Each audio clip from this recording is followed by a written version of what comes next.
For as long as I've been alive, this town and all the people in it have been nothing but ordinary. I was no exception. Ordinary grades, looks, family.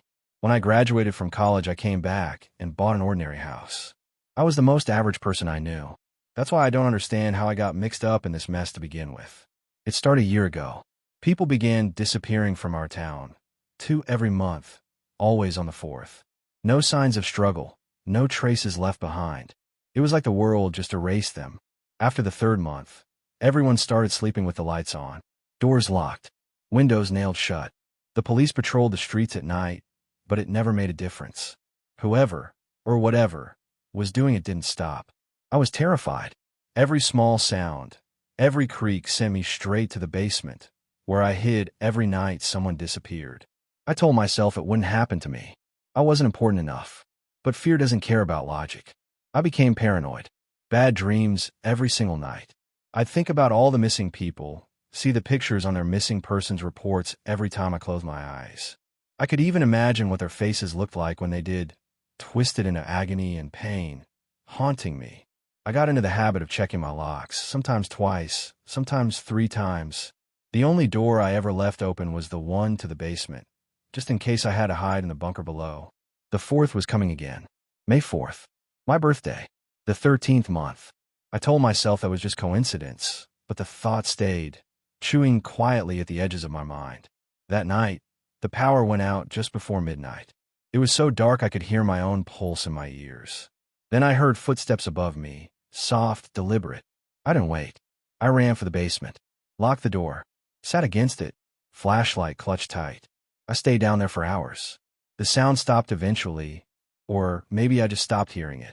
When I woke up, daylight was seeping through the little window near the ceiling. It was over. I'd made it through another night. I almost laughed. I was shaking but alive. Then I noticed the smell. It was faint at first, sweet like iron and damp wood.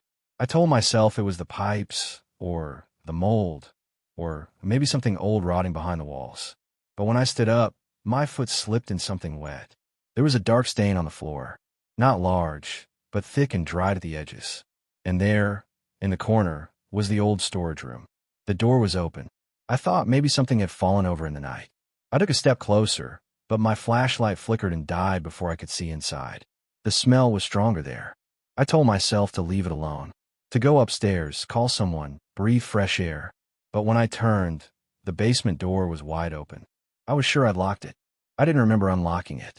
I climbed the stairs slowly, heart pounding, the boards groaning under my weight. The house was silent. Still. Then I saw it, the trail. A faint line of red smudges leading from the kitchen toward the basement door. My stomach turned. It wasn't fresh. It had dried, darkened, as if it had been there for days. I don't remember seeing it last night, or the night before, or any of the nights before that. The air in the house felt different, stale, heavy.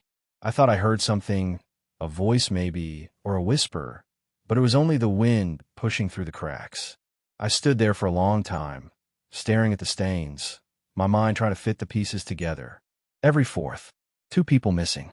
I started to remember flashes, mud under my nails, cold air on my skin, faces I couldn't place, screaming, distant and muffled, like a dream I'd already forgotten. When I finally looked down at myself, my sleeves were stiff with something dark that had dried there.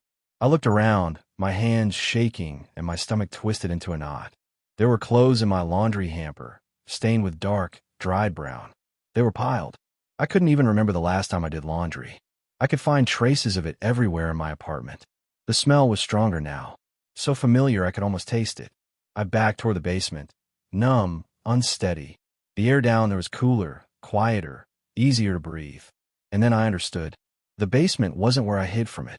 It was where I woke up after. My neighbors say they've known my son for years. I've never had children. How old must he be now? 8? 9? I stared at my neighbor, unsure what she was asking. She read the confusion on my face. Your cute little guy. I saw him biking down the lane earlier. He must be old enough for grade for now, right? Mrs. Babbage was a bit on the older side, but I never thought she had shown signs of dementia. Not until now. I wasn't exactly sure what to say. She proceeded to stare at me, tilting her head, as if I was the one misremembering. I awkwardly opened my mouth. All right, my little guy. She brightened. Yes, he must be in grade 4, right? Sure. I mean, yes. He is. What a cute little guy, she said, and returned to watering her flowers. It was an odd, slightly sad moment. I wondered if her husband had seen glimmers of this too. I could only hope that this was a momentary blip and not the sign of anything Alzheimer's related. I took the rest of my groceries out of my car and entered home. I had a long day of teaching, and I just wanted to sit back, unwind, and watch something light on TV. But as soon as I took off my first shoe, I smelled it. Something burning on the stove. Something burning with lots of cheese on it. The hell? I dashed over to the kitchen and almost fell down, partially because I was wearing only one shoe, but also because there was a scrawny little boy frying Kraft dinner. I let out a half scream. But very quickly, I composed myself into the same assertive adult who taught at university. What? Excuse me. Who are you? What are you doing here? The boy's blonde, willow-like hair whipped around his face as he looked at me with equal surprise. Papa, what do you mean? I'm here. I'm here. He was a scared, confused child, and I couldn't quite place the bizarre inflection of his words. Do you want some KD, Papa? Have some. Have some. Was that a Russian accent? It took me a second to realize he was wearing an oversized shirt that looked just like mine. Was he wearing my clothes? I held out my palms like I would at a lecture, my standard everyone settle down gesture, and clear my throat. I'm sorry. I don't know who you are, or what this is. The boy widened his eyes, still frightened by my intensity. He stirred the food with a wooden spoon. It's KD, Papa. Your favorite. Chili cheese kind. Don't you remember? His name was Dmitri, and he claimed to be my son. Apparently at some point there had been a mother, but he didn't remember much about her. He only remembered me. You've been Papa my whole life. My whole life, Papa. I tried having a sit-down conversation. In fact, I tried to have many sit-down conversations where I explained to Dmitri that that would be impossible. But it always ended with him clutching me, with impassioned tears, begging me to remember him. The confusion only got worse when my mother called. How is my grandson doing? She asked. I didn't know how to reply. The conversation grew awkward and tense until eventually I clarified my whole predicament. Mom, what are you talking about? I don't have a son. I've never had a son. My mother gasped a little, then laughed and scolded me, saying I shouldn't joke around like that. Because of course I've always had a son. A smart little guy who will be celebrating 9 this weekend. I hung up. I stood petrified in my own kitchen, staring at this strange, expectant Slavic child.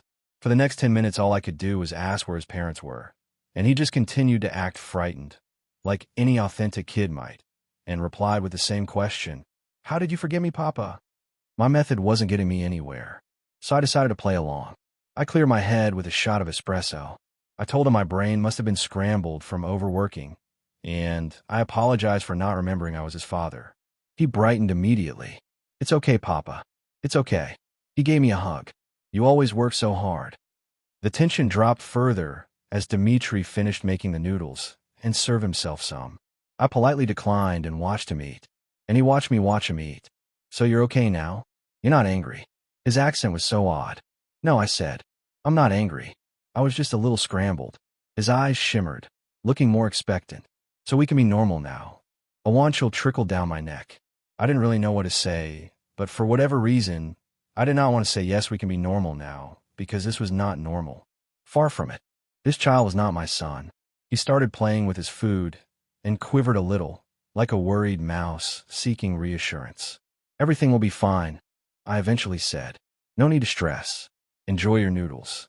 To my shock and dismay, I discovered that Dmitri also had his own room. My home office had somehow been replaced by a barren, clay-walled chamber filled with linen curtains, old wooden toys, and a simple bed. The smell of bread and earth wafted throughout. I watched him play with his blocks and spinning tops for about half an hour before he started to yawn and say he wanted to go to sleep. It was the strangest thing, tucking him in. He didn't want to switch to pajamas or anything. He just sort of hopped into his straw bed and asked me to hold his hand. Dimitri's fingers were cold, slightly clammy little things. It was very bizarre, comforting him like my own son, but it appeared to work. He softened and lay still. He didn't ask for any lullaby or bedtime story. He just wanted to hold my hand for a minute. Thank you, Papa. I'm so glad you're here. So glad you can be my papa. Good night. I inched my way out of the room and watched him through the crack of his door. At about 9:30, he gave small, childlike snores. He had fallen asleep. Cautiously, I called Pat, my coworker with whom I shared close contact. She had the same reaction as my mother. Harlan, of course you have a son. From your marriage to Svetlana. My marriage to who? You met her in Moscow, when you were touring Europe. It was true that I had guest lectured 15 years ago, across the UK, Germany, and Russia. I was awarded a grant for it. But I only stayed in Moscow for 3 days. I never met anyone named Svetlana. Don't be weird, Harlan, come on. Pat's conviction was very disturbing. You and Svetlana were together for many years. We were. How many? Look, I know the divorce was hard, but you shouldn't pretend your ex-wife doesn't exist. I'm not pretending. I'm being serious. I don't remember her. Then get some sleep. I sipped on my second espresso of the night. But I have slept. I'm fine. Well, then I don't get what this joke is. Knock it off. It's creepy. I'm not joking. I'll see you tomorrow for the birthday. Birthday? Yes. Your son's birthday. Jesus Christ. Good night, Harlan. Get some sleep. I didn't sleep that night. My efforts were spent scouring the filing cabinets and drawers throughout my house. I had credit card bills covering school supplies, kids' clothing shops, and costlier groceries. I even had pictures of Dmitri hung around the walls from various ages. It's like everything was conforming to this new reality. The harder I looked for clues to disprove my fatherhood, the more evidence I found confirming it. It was Dmitri who woke me up off the living room couch and said Uncle Boris was here. Uncle Boris? I peeked through the window and could see a very large blond man smiling back at me.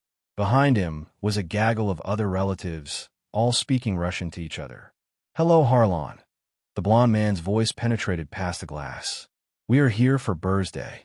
They all looked excited and motioned to the front door. They were all wearing tunics and leggings. Traditional birthday clothes, or something. I was completely floored. I didn't know what to do, so I just sort of nodded and subtly slinked back into my kitchen. Dmitri came to pull on my arm. Come on, Papa. We have to let them in. I don't know any of them. Yes, you do, Papa. It's Uncle Boris. It's Uncle Boris. I yanked my hand away. It was one thing to pretend I was this kid's dad for a night. It was quite another to let a group of strangers into my house first thing in the morning. Dmitri frowned. I'll open the door. Wait. Hold on. I grabbed Dmitri's shoulder. He turned away. Let go. I tried to pull him back, but then he dragged me into the living room again. Our struggle was on display for everyone outside. Boris looked at me with saucer eyes. Dmitri pulled harder, and I had no choice but to pull harder back. The boy hit his head on a table as he fell. Boris yelled something in Russian. Someone else hollered back. I heard hands trying to wrench open my door. Dmitri, stop. I said, let's just take a minute too. You're hurting me, Papa. Oi, my front door unlocked. Footsteps barreled inside. I let go of my son and watched 3 large Slavic men enter my house with stern expressions. Dmitri hid behind them. Is everything okay? Boris peered down at me through his tangle of blonde hair. Yes. Sorry, I said, struggling to find words. I'm just very confused. Confused? Why were you hitting Dmitri? The little boy pulled on his uncle's arm and whispered something into his ear. Boris's expression furrowed. But before I could speak further, a slender pair of arms pushed aside all the male figures and revealed a woman with unwavering, bloodshot eyes. Something in me knew it was her. Svetlana. She wore a draped brown sheet as a dress, with skin so pale I could practically see her sinews and bones. It's like she had some extreme form of albinism. Harlan, she said, somehow breaking my name into 3 syllables. Harlan. I've never been so instinctively afraid of a person in my life. It's like she had weaved herself out of the darkest edges of memory. I saw flashes of her holding my waist in Moscow, outside Red Square.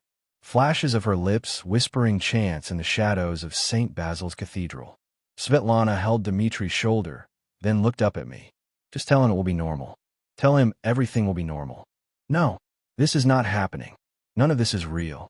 Barefoot, and still wearing the same clothes as yesterday, I bolted out the back of my house and hurtled towards my driveway. Before the rest of my new family could realize what was going on, I hopped into my Subaru and stepped on the gas. As I drove away from my house, I looked back into my rear-view mirror and I swear it didn't look like my house at all. I swear it looked like a thatched roof hut. Back at the university, I walled myself up in my study. I canceled all speaking arrangements for the next week, saying I needed a few personal days.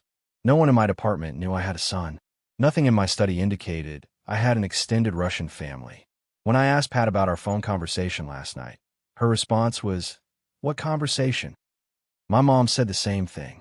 With immense trepidation, I returned to my house the following day, and after setting foot back inside, I knew that everything had reverted back to the way it was before. No more framed pictures of Dmitri. No more alarming photo albums. And that clay-walled room where Dmitri spun tops and slept inside. It was just my home office again. To this day, I still have no clue what happened during that bizarre September weekend. But doing some of my own research, I'm starting to think I did encounter something in Moscow all those years ago. Some kind of lingering old curse. Or a stray spirit. Or a Chernaya Vedma. A black witch disguised as an ordinary woman. Although I haven't seen any evil things bubble up around my place since, every now and then I do have a conversation with Mrs. Babbage, and she seems to remember my son very well. Such a cute little guy. Always waving hello. Did you know he offered me food once? I think it was craft dinner. In regards to the Yakutia incident, much doubt has been placed on my official statements and testimony. The cynical among you have cited the slightest of contradictions in my accounts, and even noted supposed tics in my body language as evidence of deceit. And so it follows that accusations have been made of criminal activity and cover-up. I have done my best to ignore these accusations since they are baseless, and thus could not ever manifest into official charges. Yet, it has become clear to me in recent days that these conspiracy theories have generated undue curiosity in the incident, curiosity which could prove quite dangerous. As this was my chief concern when fabricating my statements, let me address the Yakutia incident with utmost transparency. The truth, I hope, will deter further inquisition. Before I recount the sequence of events as I truly experienced them, let me preface with a short statement. This is the truth, though it is your choice to believe it. By all means, I would encourage you to consider the incident an unfortunate accident, as I have previously said, and to forget it entirely. You should have a hard time proving otherwise. But to those of you that hear the sincerity in my words, do not chase the truth any further than I have. I fear we will all regret such a reckless decision. On August 24th, 2036, a representative of the alternative energy giant Greenways International contacted me in regards to my prolific research in thermodynamic degradation of the world's permafrost layers. Although not a climatologist like myself, the representative was quite familiar with my work. For some time we discussed our concerns about the warming of the planet and how thawing of permafrost layers could lead to the breakdown of organic material and the release of greenhouse gases, which could further accelerate climate change.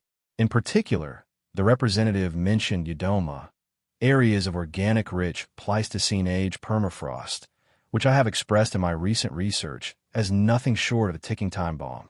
Greenways, apparently, was interested specifically in the Yudoma of northern Yakutia, where thawing is occurring at troubling rates. The company offered me a hefty sum of money to research the subject deeper.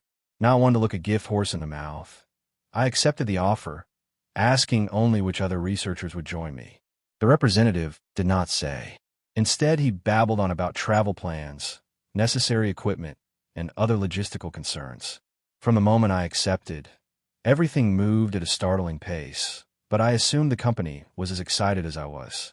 Within a month, I found myself trekking through the Russian Far East in the back of an old Jeep. Inside the Jeep with me was Ulrich Klein, Madeline Walsh, and Igor Shimkov. All four of us were climatologists. I had met Ulrich before at a conference. The others I had only heard of through my readings. Regardless, there was a certain camaraderie among us, due to which we found the journey quite enjoyable. Conversation flowed, as did the wine Madeline brought to help pass the time. This camaraderie developed, first of all, from our shared subject of study, but not least of all because from the onset we were cordoned off from the rest of the expedition team. The navigators, both locals, rode ahead. This did not seem illogical, since someone needed to guide us to the proper location. Behind them rode another Jeep with the team leader Eric Nosworthy. Eric was an executive from Greenways. He was a calm and agreeable man, but he communicated with us almost exclusively through a two-way radio. In the car with him were two others. I was never formally introduced to them. Whenever we stopped for a break or to clear debris from the road, Eric was careful to keep us from the mysterious members of our team. He would task us with reviewing equipment, charting areas for measurement, and drawing up timetables. Busy work and distractions. That's all it was. Igor was the first to question Eric's intentions, going so far as to ask the man himself. But Eric dismissed him swiftly. Once we reached the site of our study, he said he would introduce everyone formally. It was a lie, but by then it wouldn't matter. As for the rest of us, our suspicions appeared not long after Igor's. Despite Eric tasking us with finding promising areas for research, all of our suggestions were ignored. It became clear that the expedition already had a destination in mind. We were just along for the ride. After an arduous journey through the unblemished tundra, we stopped. Eric announced over the radio that we had reached our port call. Still clinging to the hope of actual academic pursuit, we exited our vehicle in a buzz. We collected our equipment from the trunk and set out with every intention of completing the research we were hired to do. Ulrich and Madeline began collecting samples of the Earth to analyze its concentration of organic matter. Igor took temperature measurements and probed the ground to see how deep the thaw had penetrated the permafrost. I, however, was determined to meet the others. After all, it would be rude not to say hello. Eric and his two associates were engaged in a serious discussion when I came to introduce myself. So engaged were they in this discussion that they did not even notice me. Brows knit, voices hushed. They pored over a black, leather-bound book, bookshelves. It must be close, a muscular, bald man said. A stocky man with glasses nodded in agreement. He told me it would not be so. The man froze mid-sentence as I announced myself with a curt clear of the throat. As soon as he saw me, he slammed the book shut. I introduced myself and asked for their names. The man in glasses was Eli, and the other was Joseph. No family names were given, and I did not press them further. I did, however, inquire about their specialties. You can imagine my surprise when Joseph said archaeology. As taken aback as I was, Eric was even more so. At once, he ushered Eli and Joseph away. I heard him direct the pair north to search further. For what? At the time, I could not even manage a guess. Bookshelves. Eric returned shortly after to explain what I had heard. To his credit, he told the truth, or at least parts of it anyway. Joseph and Eli were tasked with a secondary mission. One he promised was no greater or lesser than our own. They received word of a historically significant artifact in the area, and, given its proximity to the Yadoma in Yakutia, decided to link our two projects for efficiency's sake.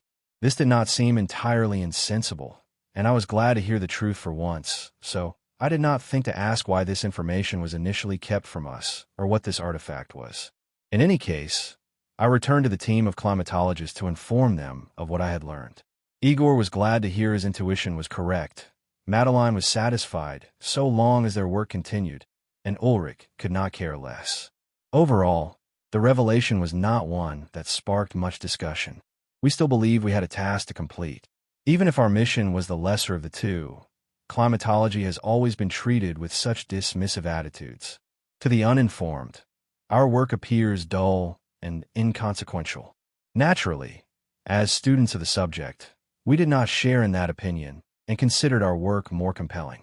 Having said that, I will not deny the sudden wave of curiosity that came over me when I heard Eric, Joseph, and Eli shout with delight. Indeed, I rushed over to see what it was that caused them to cheer. The other climatologists, and even our guides, ran over to see as well. Approximately 100 yards from where we had parked the cars was a strange depression in the earth. Yadoma is often marked by depressions known as alas, which form due to repeated melting and freezing.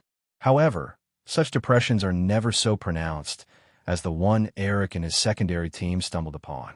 In my eyes, which I must admit are not trained to classify such geographical formations, the thing appeared to be a crater. Judging by the levels of erosion at the crater's edge and the amount of dirt and snow that filled its trough, the crater had formed many thousands of years ago. Now then, if I were to ask you what we found at the center of the crater, presumably, you would say a meteorite. Though Greenways would not have hired an archaeologist to investigate such a find, would they? No. And as I, standing on the rim of the crater, watched Eli stroke the spine of that great, black tome, I failed to see how any book could aid them in finding a meteorite.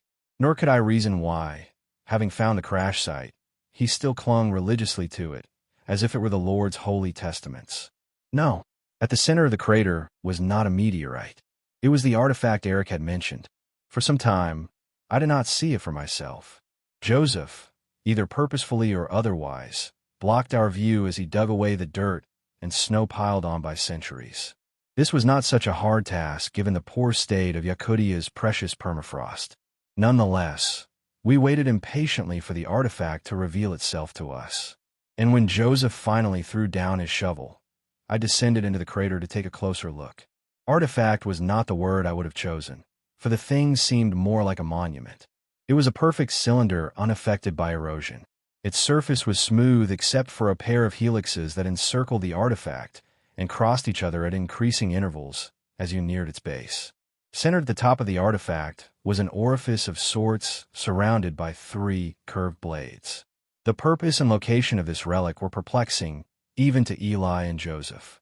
However, the composition of the find had all of us scratching our heads. The artifact was rigid and unyielding, and its color was pale and gray. The thing was horrible to look at, and immediately called to mind images of cadavers stiffened by rigor mortis. Moreover, clinging to the relic's base was a web of some sort, blackened at the tips as if charred. At first glance, it appeared to be some sort of vegetative growth, with vine-like tendrils expanding outward. However, at second glance, the vines more closely resembled veins. As it turned out, this growth was not firmly attached to the relic. Joseph cut off a piece and sealed it in a vial. While I marveled at the inexplicable find, a concerning thought materialized in my head. The most effective way for me to explain this notion is to compare it to the sensation one feels while standing near the edge of a cliff. As you stare down that spine-chilling height, a voice in your head tells you to jump. No doubt, the fall would kill you. That thought has no reason to enter your head at such an inopportune time. Yet, it appears anyway, naturally. And so, when I thought of plunging my hand into the relic's blade-lined orifice, I dismissed the thought as a natural one. As I shook off this thought, I looked around at the others in our ragtag team. They were transfixed by the artifact. Whatever the thoughts that passed through their head, they looked on with undue interest, as if the fleshy monument were a gruesome car crash with no survivors. Madeline passed around her bottle of wine and offered a toast to their great discovery. It wasn't long before all pretenses of our mission were dropped. Eric became consumed by his interest in the relic. When I shared some of our preliminary data about the permafrost, he completely brushed me off. When I asked the navigators where we would be heading next, they simply shook their heads and shrugged. No directions were given. No plans were shared. So, I broached the subject with Eric as delicately as I could. My team had collected all the data we needed from the location and were ready to move. The very notion of leaving the relic behind infuriated Eric. He flew into a manic state, the likes of which I have never seen anyone enter before. He cursed me out, called me selfish, ignorant, and inferior, and balled his fists so tight I thought they'd pop. We would not leave, none of us, not until they had studied the artifact to the fullest extent. If my thoughts were not related to the artifact, he did not want to hear it. The encounter was disturbing to say the least. However, I found that everyone had entered a queer sort of state. Ulrich and Madeline grew melancholy, and Igor anxious. The guides huddled close to one another, rarely leaving their tents, as if lost in a world that terrified them. Meanwhile, Eli circled the artifact every evening and read passages from his book, which he was never seen without. Bookshelves. Worst affected, though, was Joseph. He spent almost all his time digging holes by the relic. The temperature had dropped considerably since we had reached the site, so this proved troublesome. Nonetheless, he dug all day until his hands were raw and his head dripped with sweat. At night, he slept in a tent just feet from the relic. I am uncertain what ideas had infected his head, but he seemed desperate to find something more than just that brutal monument. All the while, he talked aloud to himself. By the sound of it, he was having entire conversations, even pausing for a response, not that I ever heard one. These conversations were mostly civil. With Eric, however, it was a different story. At times, I could hear them argue over the relic. Their voices reached such incredible volumes, I was certain their disagreements would erupt in violence. How can anyone get so worked up over such a hideous creation? And what about? I had no idea, but it was only a matter of time before their frequent bickering escalated. One evening, a fight broke out. I was eating a pathetic dinner of chicken and buckwheat when I heard a pair of enraged screams. Upon arrival at the scene, I saw Eric and Joseph exchanging punches until both of their faces were streaming with blood. Eli, still gripping his holy black book, attempted to pull Joseph back, but with little success. Both of the guides jumped in to pull Joseph back, but the massive specimen of a man still thrashed his arms around in defiance. As he did so, I saw him swinging a jug of gasoline in his left hand, bookshelves. Slowly I pieced together that Joseph had a change of heart, and quite a significant one. The relic did not need to be studied. Rather, in his eyes, it needed to be burned.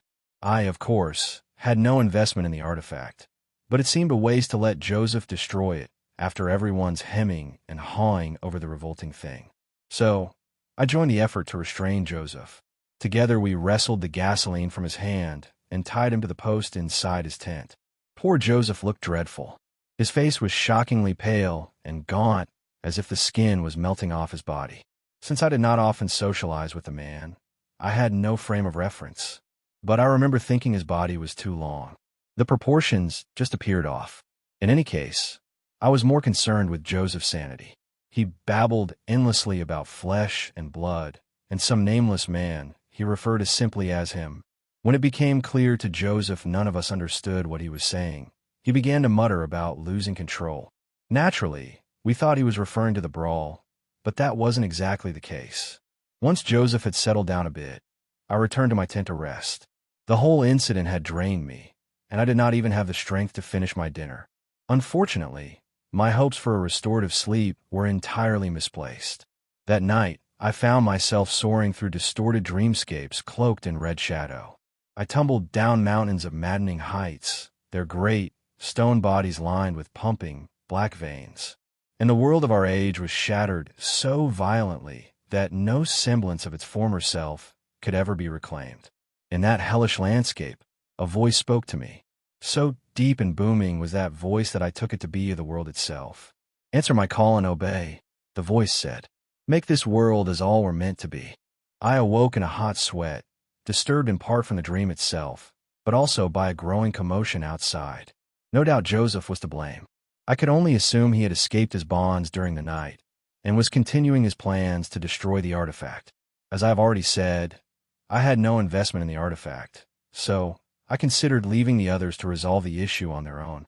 But my curiosity overcame me, and I could not have fallen asleep again if I had tried. What's more, I heard someone shout something no one hopes to hear. "Get the gun." My first instinct was to say a bear had entered camp. After all, that was why firearms were brought on the expedition in the first place. Poor Joseph, I thought to myself, seeing a crowd gathered at the mouth of his tent. We had served him to a bear on a platter by tying him up like that. I rushed over to join them, but I did not see a bear. I saw something far worse. Joseph remained tied to his post. He was screaming something dreadful, as though overcome with agony, rage, or a mix of the two. Desperate to get to the artifact, he begged for freedom. He promised not to harm it. He just wanted to touch it. However, innocuous words aside, no sane individual would have released Joseph. What I found in that tent was beyond description, though I will do my best for your sake. Simply put, Joseph had mutated into something inhuman. His limbs had stretched beyond the length of his body, as if to slip out of his bonds. They narrowed and split into an array of fleshy tentacles, whose razor-keen edges glistened in the starlight. Likewise, his skull had grown thin and oblong.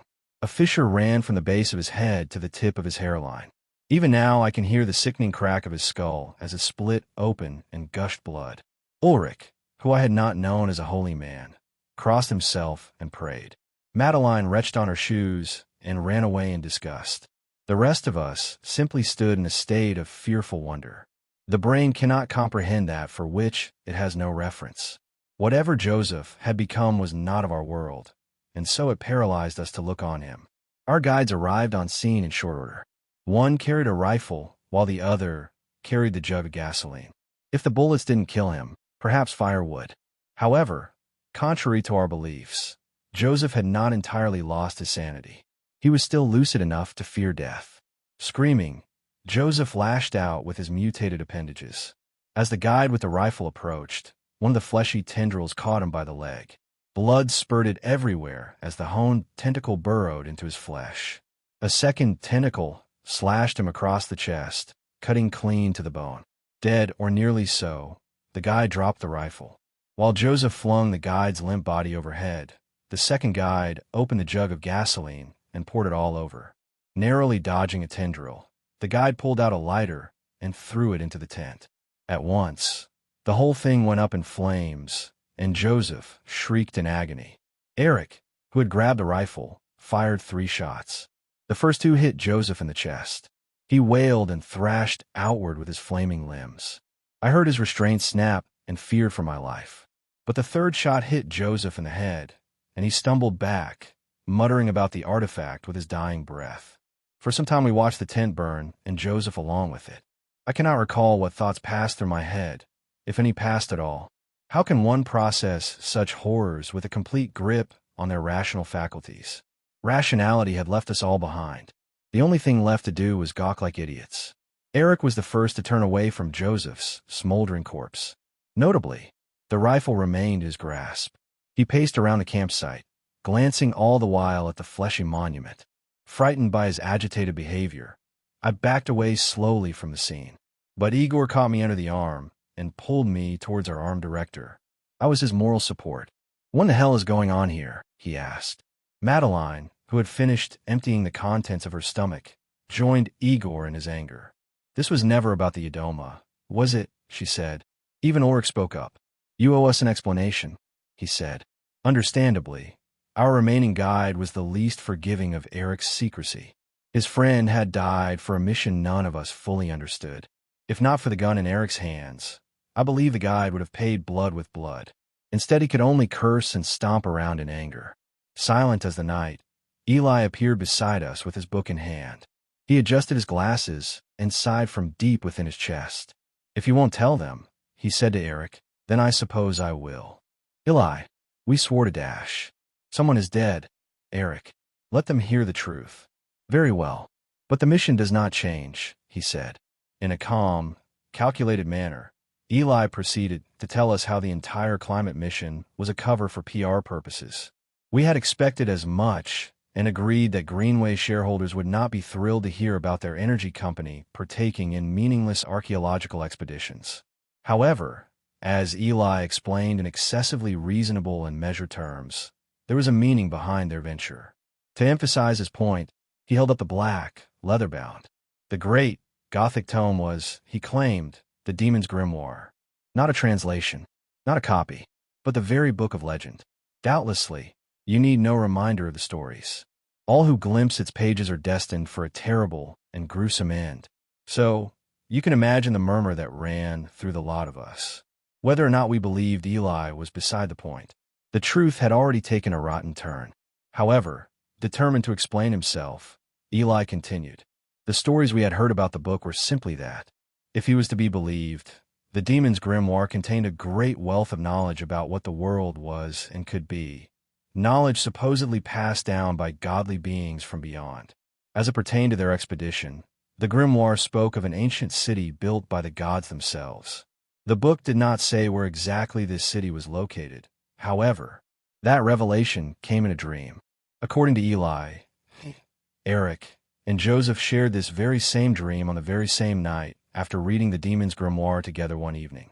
It was then a voice shared with them the coordinates of the city, adding that he was sleeping there. This mysterious voice could only belong to one of the gods. After all, how else could they each have been contacted in the same way at the same time? I looked at Eric, who was still sulking with rifle in hand. He nodded to confirm it was true. Having suspended my disbelief, I still found one glaring issue in Eli's story. We had traveled to the divinely given coordinates and found no city or sleeping god. Instead, we had found a monument. Nothing beside remained. When I said as much, Eli seemed troubled, and Eric even more so.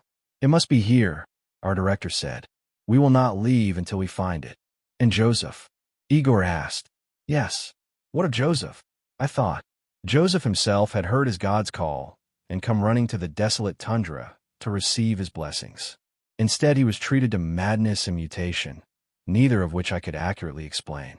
Unfortunately, neither Eli nor Eric could explain it either. Their blank and distant stares offered little comfort to those of us that wanted to leave. Still, the mission was not finished.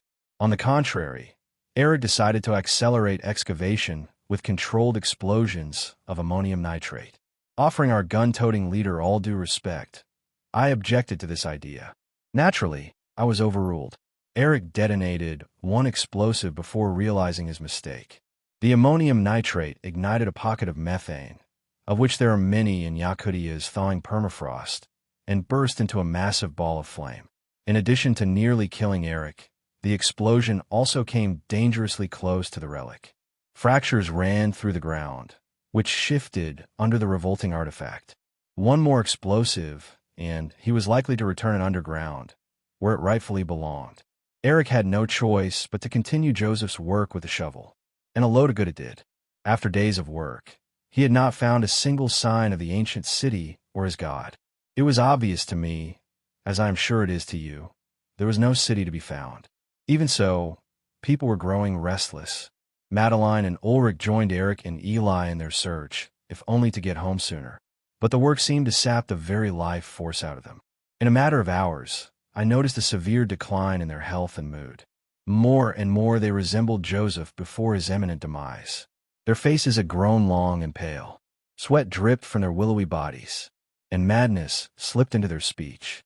Infighting and outbursts became all too common. Igor, too, grew quick to anger, but I suppose it was out fear. He had noticed the group's decline and feared their transformation into monsters like Joseph had become. Although the notion disturbed me as well, the thought of leaving, for whatever reason, absolutely roiled the acid in my gut. I found myself searching for excuses to continue the search, though I had no logical reason to do so. It was then I developed a theory, baseless though not impossible, about what had happened to Joseph and what was happening to all of us. Imprisoned in the permafrost was more than just methane. It has been said by some academics that bacteria and viruses of forgotten ages may also lie dormant in the frozen earth. Perhaps by breaking up the ground, we had released a plague upon ourselves. If this were the case, it would be reckless to return to society. Our only choice was to stay. Even as I shared the theory, I felt my intuition scream in protest. A sickness lay on us. That much was certain. Whether or not it was natural, however, I cannot say. No pathogen I knew of could do what it did to Joseph. But the others accepted my theory without complaint. I suppose the alternative, the truth, was even more frightening. So, like it or not, everyone agreed to stay and doom ourselves to the very same fate that took Joseph. Next to deteriorate was Eli. According to Madeline's account, he was shuffling in a spiral around the fleshy monument like water around a drain. Though she called out to him, he could not hear or see anything beyond the relic. So blind was he to the world around him that he fell face first into a hole. Upon pulling him out, Madeline found him burning a fever and muttering senselessly. By the time I saw Eli, he was already in another world entirely. We wrapped him in a blanket and lay a moist cloth over his head. It did nothing to sober his deepening state of insanity. He muttered ceaselessly about the body and blood and the cleansing of earth. I found the chatter quite ominous, but Eli's physical transformations repulsed me to an even greater extent. His limbs drooped while his arteries bulged against his taut skin. Bloody tears ran down his cheek, and his pupils dilated until they consumed the entirety of his eye. As I backed out of the tent, I heard the stuttering growl of an engine revving. Without hesitation, Eric bolted after the car, shouting hysterically. I heard the crack of his rifle and the sound of the car skidding to a stop. After a moment of brief silence, the rifle fired again. I looked around the camp and determined the guide had stolen the car. Now he was dead. Feeling a rising sickness in my gut, I returned to my tent. Igor was there waiting for me, with a look of desperation on his face. "It is the artifact," he said. "We need to destroy it. Eric will not like that." I said. It has poisoned us. We will not be free until it is gone. Igor continued. You must help me. Tonight we will use the ammonium nitrate. Igor's plan struck me as the most sensible thing I had heard throughout the entire expedition. If there was one common thread running through our troubles, it was that terrible monument of madness. Still, I resisted. I'm afraid I don't feel comfortable with explosives, I said. Igor protested vehemently. Destroying the artifact was a necessity for all of us. If we did not do it now, then we would not get the opportunity again. Madness would take us before long. I assumed he was right, but I cannot bring myself to join him. I cannot, I told him, but I will not stop you either. Do what you must. I won't tell anyone. Disappointed, though unsurprised, Igor returned to his tent. Exhausted by the troubling sequence of events, I went to sleep. With luck, the nightmare would be over by the time I woke up. But sleep had its own nightmares to offer. Again I found myself amid a shattered world of bleeding shadow. And again, a voice called to me. Hear me and obey, it said. Its dark, tortured timbre shook the very fabric of my dream. Be my city of body and blood. I awoke in a sweat. For several moments, the voice's echo lingered between my ears.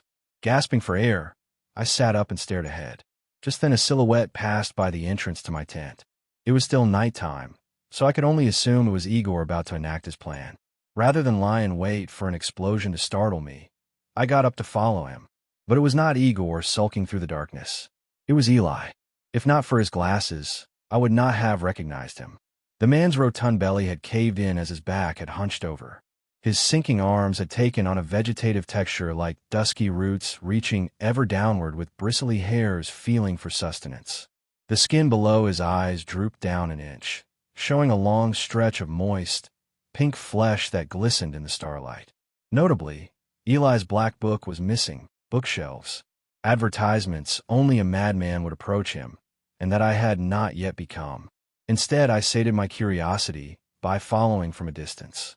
I watched Eli slink down the crater towards the relic. Apparently, he was conscious enough to avoid the holes his team had dug, for this time he wove around them without so much as a glance. His focus was singular. Slowly, deliberately, he made his way to the relic. Although I hadn't the slightest notion what might happen when Eli reached the relic, the darker recesses of my mind waited with much excitement. I even felt a small flutter in my chest, as if my subconscious were cheering for that very moment. Yet in my heart of hearts, I knew the result could not be good. After what I had seen in Yakutia, the only reasonable expectation was one of horror. There was a brief pause after Eli reached the relic. Eyes twitching, he stared at the bladed orifice in the monument. Whatever humanity remained in him resisted with all its waning strength. But in the end it gave out. Without warning, Eli slammed his head in the artifact again and again. The 3 curved blades dug into his skin and his eyes. Skin ripped and blood poured as his flesh caught on the artifact. This was his sacrifice to the god of his dreams. And the sacrifice was accepted. The monument latched onto his face, absorbing it into its grisly architecture. Eli's body expanded, losing all form and definition.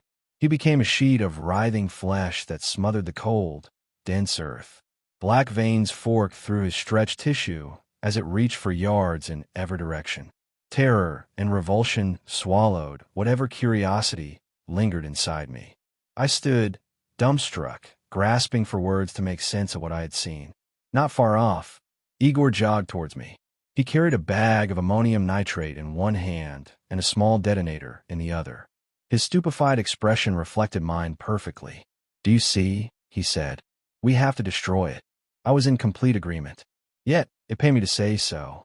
How could I cling to that horrid abomination after what I had seen? How could any part of me resist what I knew was necessary? "Answer my call," I heard as a whisper in my head. I stumbled as my vision dizzied. "Join me." It spoke in waking reality. "Are you all right?" Igor asked.